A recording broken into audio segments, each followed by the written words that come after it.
13'üne var o zaman. Arkadaşlar hediye paketleri için maviler şey olacak ama dur.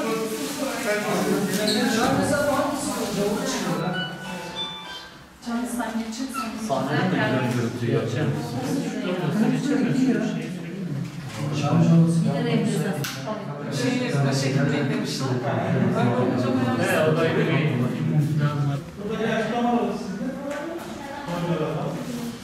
Ben Akşemset'in İşitme Engeller Okul Müdürü Mesut Gönç. Okulda yaklaşık 1,5 yıldır görev yapıyorum.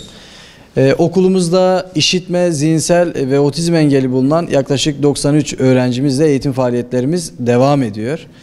Bu kapsamda öğrencilerimizi geleceğe hazırlarken bir noktada ileride yaşayabilecekleri herhangi bir problem veya sorunda nasıl mücadele edeceklerini de kavratmaya çalışıyoruz tabii. Etkinlik odaklı bir eğitim anlayışımız var. Bununla ilgili bizim okulumuzun çok önemli 2 sloganı var. Bir, gönül bağları kuruyoruz. İkincisi de yaşasın iyilik. Gönül bağları kuruyoruz. Toplumun her kesimindeki insanlara ulaşıp onlarla gönül dostluğu kurmaya çalışıyoruz.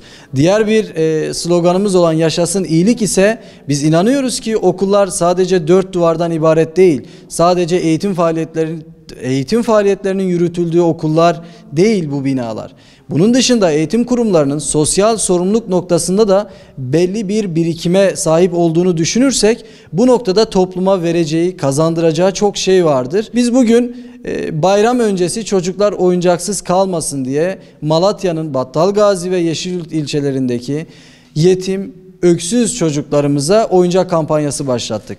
Bu noktada Türkiye'mizin, ülkemizin birçok farklı ilinden destekler aldık.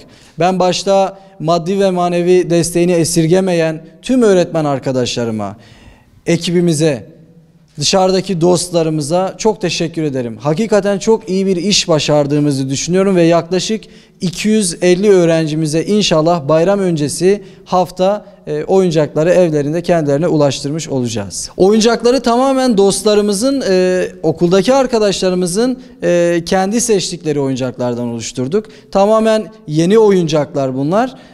Bu şekilde inşallah toplumda da bir farklı bir bakış açısı geliştirmiş olacağız. Yetim ve öksüz öğrencilerimize ulaştırmayı planlıyoruz inşallah. Hediye paketi yapıyoruz ya, ağzını kapatmayın, masanın üstüne elini bırakın, açın. Ağzını kapatmayın, kapatırsın. Bir de hangisi karışacak?